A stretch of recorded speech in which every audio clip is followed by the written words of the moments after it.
So, do you honestly think there's going to be a cure for the human immunodeficiency virus and the acquired immunodeficiency syndrome?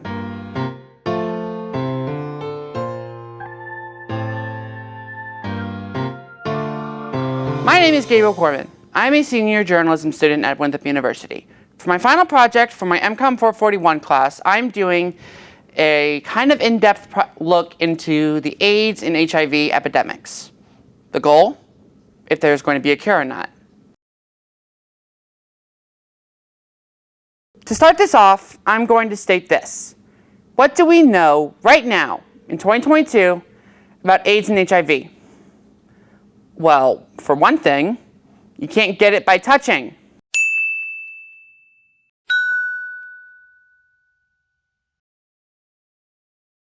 HIV, at the time of this recording, is known as the human immunodeficiency virus, a deadly cascade of genetic material like DNA and RNA surrounded by a shell of protein called a capsid.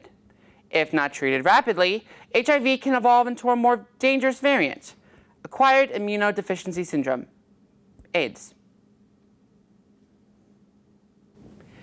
If you test positive for HIV, you will experience the following symptoms: a fever, chills, rashes, night sweats, and muscle aches, a sore throat, fatigue, swollen lymph nodes, and mouth ulcers. Normal symptoms of HIV can be treated with medication prescribed by doctors, usually something like AZT or PrEP. You probably won't feel the virus, but you can control it. In fact, a lot of healthy people live long and prosperous lives with treatment for HIV. Without the medication, pretty soon the virus will evolve into AIDS. Then your immune system will fail, you'll be tired all the time, have week-long diarrhea, sores on your mouth and your privates, pneumonia, blotches all over your body, and your mental health will shatter like a baseball through a window. Yeah, it's not pretty. So, it's been happening for a long time. How did it become so intense? There is a lot of confusing history with AIDS and HIV. My research shows me that HIV started sporadically across the United States in the 60s and the 70s. From teenagers to sailors, random people were starting to be infected. There was some kind of connection, though. Most of these cases were happening because some of these people were infected by tainted blood, supposedly from monkeys in the Congo. The first official case of AIDS and HIV happened in the 1980s. On June 5, 1981, the United States Centers for Disease Control and Prevention published an issue of Morbidity and Mortality Weekly, one of their many health magazines. The report described a rare lung infection called pneumocystis carinii pneumonia, called PCP, in 5 previously healthy gay men in the Los Angeles area. When more people showing up with the same PCP symptoms and a mysterious cancer called Kaposi's sarcoma, it started a discussion about what was killing these men. By the middle of 1982, it was revealed that both of these diseases were part of the same thing, known at that time as the gay-related immune deficiency, GRID. The medical world whipped into a frenzy. More and more people have been diagnosed with GRID, and pretty soon, it wasn't just gay men. Women, children, adults, everyone in between were starting to be infected. So, the health world called it a different name, the acquired immune deficiency disorder, AIDS. AIDS wasn't like a cold or an STD like gonorrhea. It was spread through blood transfusions, drug addicts sharing needles, and through sex. When HIV was revealed as the precursor to AIDS, research started on how to curb stomp this disease before it spread everywhere. Drugs like AZT were introduced, more research was done, and it was even debated on the stage in front of the nations. Countries were panicking. People were scared. The world was changing. By the 1990s, 8 to 10 million people were living with HIV worldwide. A pandemic was forming, probably the worst one before COVID-19. It got worse. By 1994, AIDS became the leading cause of death for all American people from ages 25 to 44. A few years later, 8 to 10 million people became 30 million.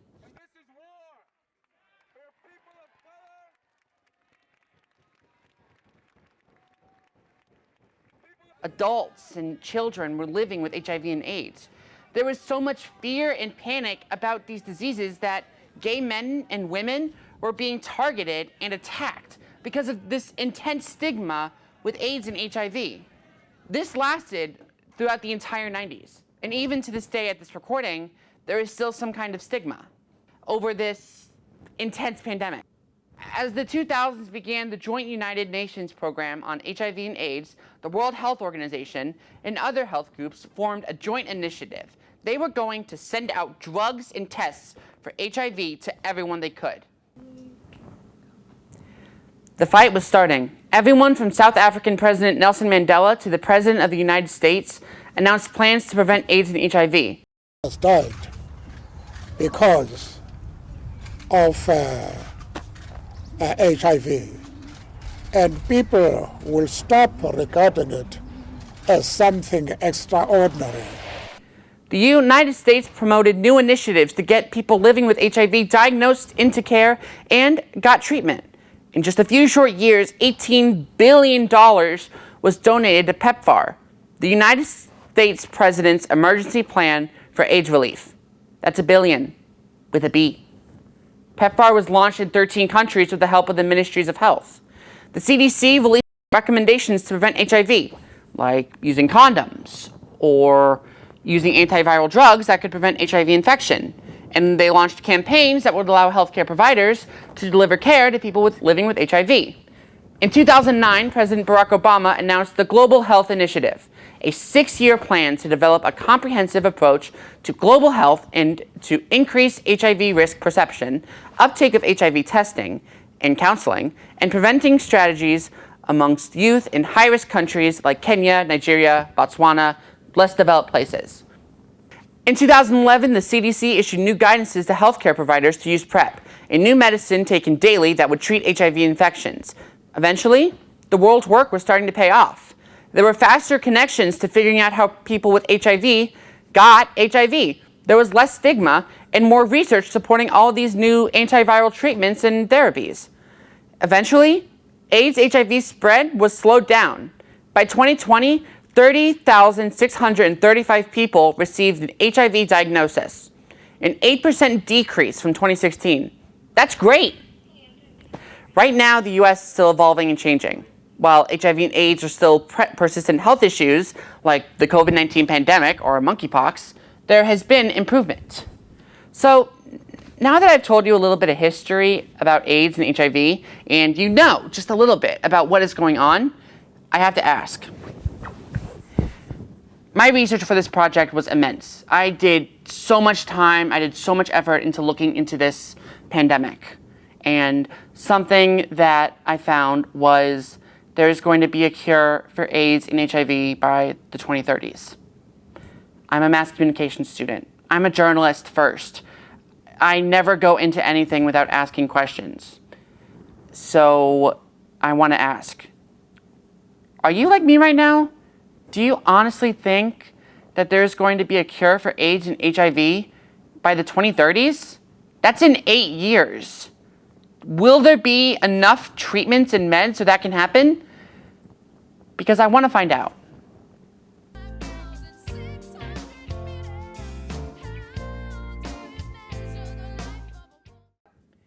The core idea of this 3-part series is to study the concept of a cure. To understand it some more, I wanted to see what treatment was like in the everyday life.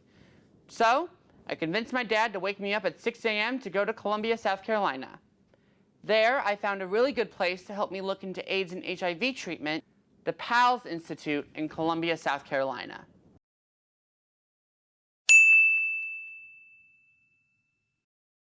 PALS was inadvertently founded by Bill Edens Jr., a gay bar owner in Columbia. He was a friendly guy. He helped everyone, including his friend Harriet Hancock. He even raised money for her to go to a PFLAG meeting in Denver. There, Harriet found out some very startling information. And when she returned to South Carolina, she was afraid. She had this fear that AIDS was going to reach her home. To combat it and provide support, she, along with Tony Price, a member of the Department of Health Environmental Control, MJ Wason, and Keith Pirtle, formed the Palmetto AIDS Life Support Services of SC, the very first PALS Institute. Edens Jr., after realizing that he was diagnosed with AIDS, joined as the first director. It became one of the very finest and first organizations to support people diagnosed with or at risk of HIV and AIDS, especially here in South Carolina. We're part of the Bible Belt. I mean, this part of the country, this probably wasn't a big fear. So to combat it, Harriet Hancock formed this organization. She was there to help people. They provide free everything from testing to food to clinical services for the people who need them.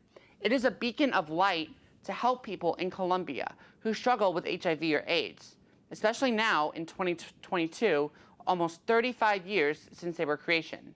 Their motto, our legacy is life, health, and hope. Our legacy is you.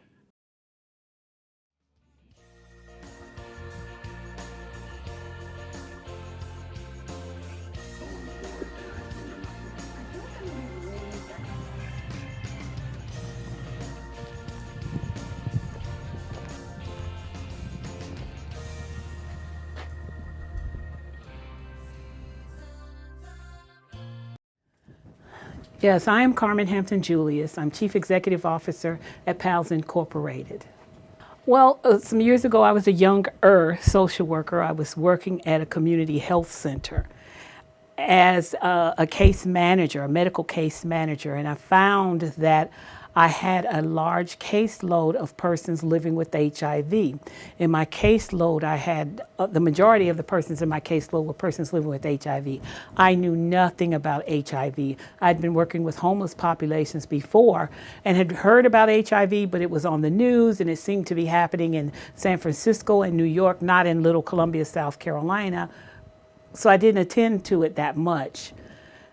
Subsequently, when I began work as a medical case manager, I found out that there was not a lot of information about HIV available to me. I contacted the one organization that everybody knew about, which was PALS, and talked with them about what I could do to help my patients, what I could do to help them find resources, and really there just were not a lot of resources. So this is like the late 80s, very early 90s, just not a lot of resources around. We do a lot of treatments for STDs, for people that were tested in the community when our outreach team go out. So we treat those, and then we also treat patients that are positive. We help them keep up with their medications and keep up with their blood work and stuff like that. Okay. There's a client center or patient center focus. We focus on our patients, our clients. We meet them where they are. There's no bad client. All our clients are great. We provide a variety of services in care coordination to consist of HIV medical care, HIV and STD, other STD treatments. We also provide Hep C treatment. We are, as well as PrEP medical care, and we provide PrEP telecare and behavioral health services. So, I think, when you say you're a case manager or a social worker in HIV, sometimes you get the looks like, oh, aw, but it's nothing to that. I have to educate people when it comes to HIV, because we still have professional, educated individuals who do not know about HIV. We do primary focus on HIV testing in African American MSMs. We also integrated screenings for all STDs, including Hep C. We also work with PrEP educational information, PrEP referrals. We do evidence-based interventions and anything dealing around the HIV and sexual health. Our clients remain stably housed. We provide emergency financial assistance through these grants for rent, mortgage, and utilities. We also provide housing placement assistance where we help clients pay their first month's rent and their deposits. And on a larger scale, we also have a part of the program that assists clients pay their rents on a monthly basis, which we call tenant-based rental assistance. You can see the doctor here.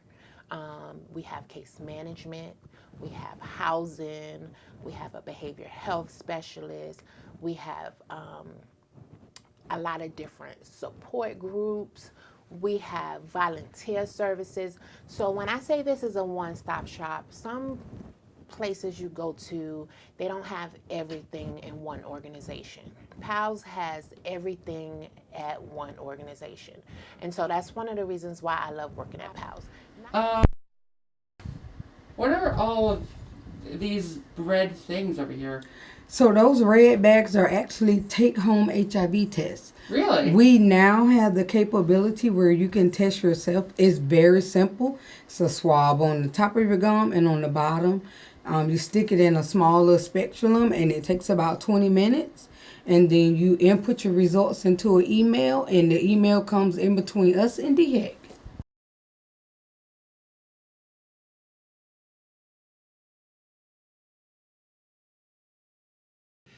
All right, we interrupt this natural sound package to show you what HIV treatment or testing was like from one of the bags I picked up at the PALS Institute. And in order to help me do this, I recruited/kidnapped my camera woman, Marley, to help me out. I'm going to be tested for HIV with one of the bags from the PALS Institute. You ready? Yeah. Let's do it. See what we got in this little thing. Oh my. We have. I think that's the testing thing. We do. We have our at-home HIV testing. Yeah. Or quick. In-home HIV test, not for resale. No puede usarse para reventa. And that's Spanish. Well, this is all really cool. We also have. Oh, check it out.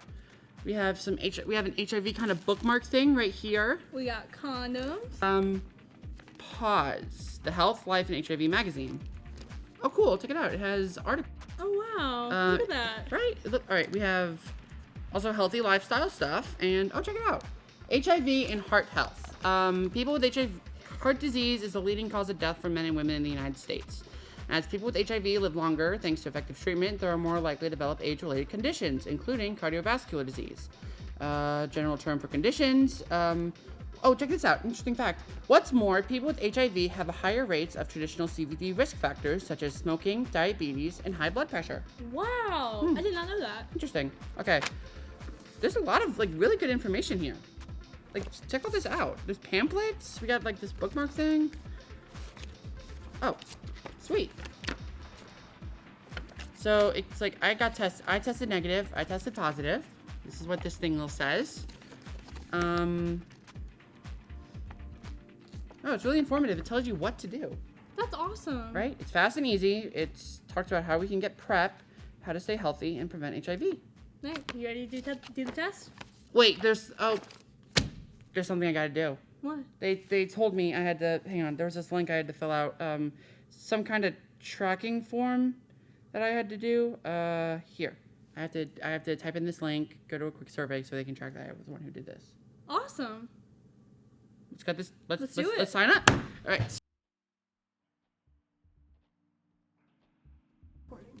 cap.dhec.sc.gov survey. Sweet. Okay. Pre-survey agency, PALS agency representative. Okay. Okay. Check it out. Directions. Awesome. All right. Congratulations on your personal decision to blah blah blah. You must follow the test directions carefully to get an accurate results. Okay. Step 1: open the test tube. Where is the test tube? I think is it in here? Whoa! Wow, the secret drawer and everything. Okay. There's 2 test tubes. there's a test. No, this is the test tube and this is the test stick. Okay. Okay. Okay. So open the test tube. Pull out the lower drawer and take out the package labeled test tube. Now tube. Okay. Opening up the bag. No comment. There's gonna be no comment from you. Okay. Now reveal the test tube. This is the test tube. This is the test tube that I got from the Institute. But do not start. Here, I'll go. Get your phone. Okay. We're just gonna gently swipe the pad. What timer are they talking about? Timer on this? No, the timer on your phone. Okay. Make sure the timer is ready, but do not start it yet. Gently swipe the pad along your upper gums once and your lower gums once. You may use either side of the flat pad. Okay. So do I just Swipe it. yeah. There you go. 1 and 2. Ugh. Ready? Write down your start time as directed on the next page. Wait, it's not going in. Oh, there There it you is. go. Ready, go. Okay. Our start time is 2:01 p.m. Okay. and timer will go off at 2:20 p.m. All right. So now we just gotta wait for 20 minutes while this thing does the test.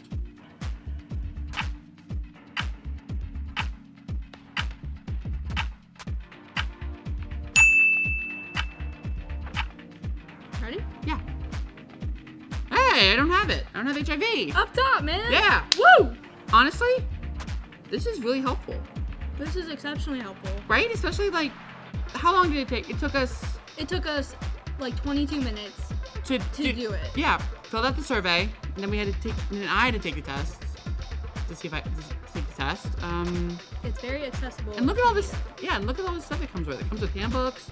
Comes with information. Oh, it even comes with a cute little pencil. What's this? What is this? Trash bag? Oh, it's your biohazard bag for your test. Oh, word. Okay. So I got this at the PALS Institute. It's an hour away, and they were the best people. They were so nice and they were so helpful. The lady who showed me around was actually HIV positive. That was so cool. I got to hear her story. I got to hear about her husband. They were all so nice. And look at this. Look at all this. Look at this giant mess that we made. Treatment and testing. It has gone far since like AIDS and HIV was first discovered, right? Exactly. Like, what are you thinking? I think it's important for people to remember how accessible it is for HIV testing. So if you ever think that you have it, there are so many places you can go to get tested and get that peace of mind. Right?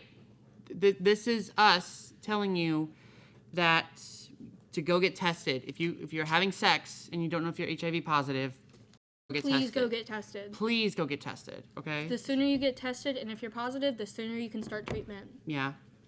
But now, honestly, I'm curious, Look at what we just did. Look at what we spent the last 22 minutes doing. We set up a test, we took it, and I swabbed it all in my mouth just to see if I had HIV.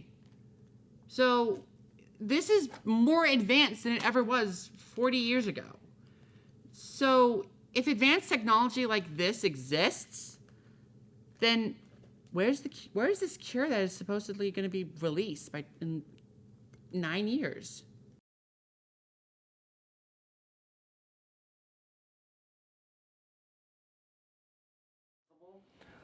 I think it's possible. Is it going to happen? That's another question. I mean, like you said, I'm optimistic Hopefully optimistic.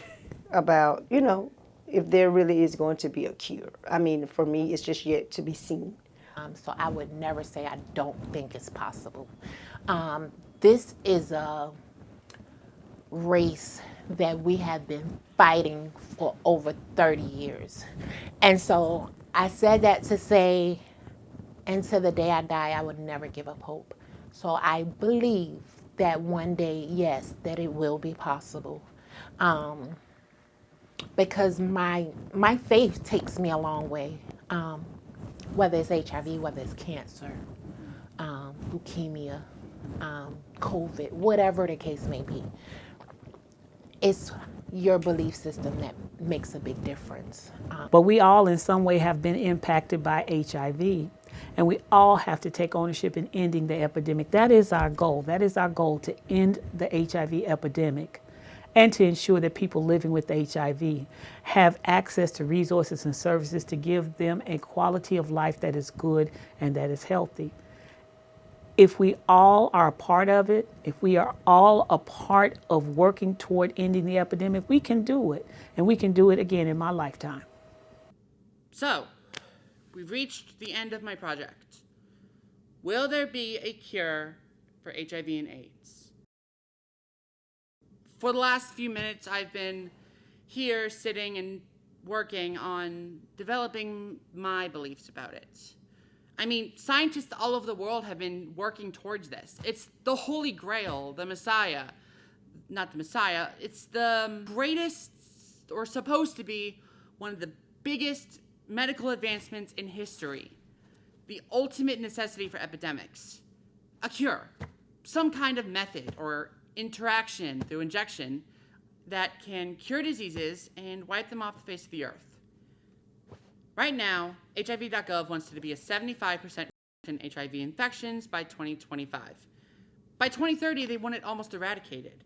The EHE initiative, which means ending the HIV epidemic in the US, is focusing on 4 key strategies: diagnosing all people with HIV, treat people with HIV rapidly, prevent new HIV transmission through proven interventions like PrEP and condoms, and responding quickly to potential HIV outbreaks. Thanks to these advancements in therapy, meds, antiretroviral treatments, models of effective HIV care and prevention, medicines like PrEP and Apretude, and all this new technology, we might just have the cure. But I don't know. So, I did the one thing I always do.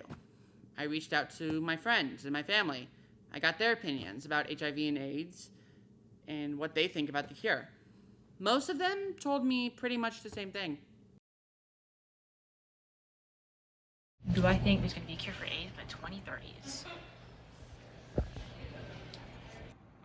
Maybe. It might happen. I'm hopeful that we're a month away from 2023, so in 7 years, I'm hopeful that they can do it, but I also think it's going to take longer than 7 years, because to find a cure for anything it's going to take a long time, because you have to go. So there are a lot of experimental treatments for people with AIDS and HIV that didn't exist 5 years ago, 2 years ago, that are making HIV and AIDS undetectable in people.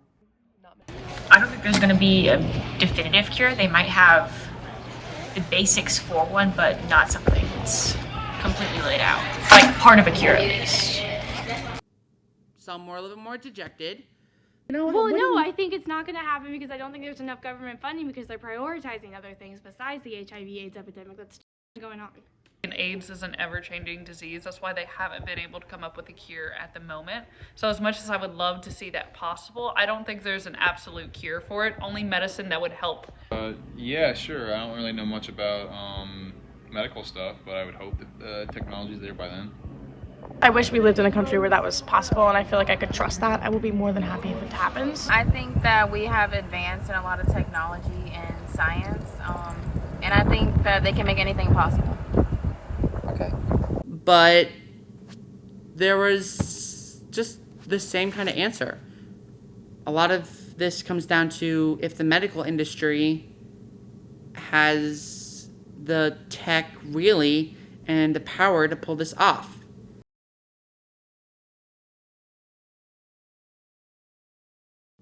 Now is the final part of my project, the final part of this video.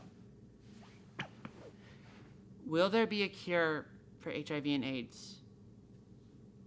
The truth is, I want there to be too. I want to live in a world where I can feel safe from anything. That's what we all dream. We all want to be safe, right? But everything I've seen, all that I saw at PALS and the talks I've had with my friends and my family, and the scientists that I interviewed, I don't think there will be a cure. I don't think there will be a cure. Hang on. I know that kind of subverts the entire point of my project. You are probably expecting me to say, oh my God, there will be a cure by the 2030s. But hear me out. Look at where we are. Look at what I did with my friend Marley. Look at what I did with the PALS Institute. Advanced testing and treatments. There has been so much advancement in the last 40 years that have protected people who do have HIV and AIDS and are preventing the spread. By the 2030s, there will probably be a lot more. There will be treatments, new meds that might even wipe it out so that we no longer can worry about it. But the thing that I keep asking myself is, if they have this cure ready, why have they not released it yet? Because a lot of people probably haven't even heard about it. I mean, there's human trials starting, but nothing really concrete. Do I think that a cure is possible? Yeah, I do. Do I think it'll happen by the 2030s? Maybe. I think that the cure will happen in my lifetime, but in 10 years, I don't know. All we can do is hope. All we can do is pray and be safe. So if you're watching this, wherever you are, whenever you are, wear a condom. If you're positive, tell your partners and take your meds. Be safe, be tested, be ready if you are positive. Be so careful. Pretend you're walking on thin glass. Be safe. Wear a condom. Take PrEP and AZT if you do have HIV or AIDS. Just be careful. What I've done over the last few minutes, what I've done with this whole project is that AIDS and HIV is more dangerous than I thought. It really is. So, viewer, whoever is watching this, whenever you're watching this, be careful, okay? Please be careful. If you want to learn more, go to hiv.gov. They have everything you need to know to educate yourself. Understand this virus. Understand that, no, I can't get it from high-fiving a person who's positive. I can't get it through a hug or a kiss. I can get it through sex or sharing drugs. Understand the myths and realize why they're wrong. Educate yourself.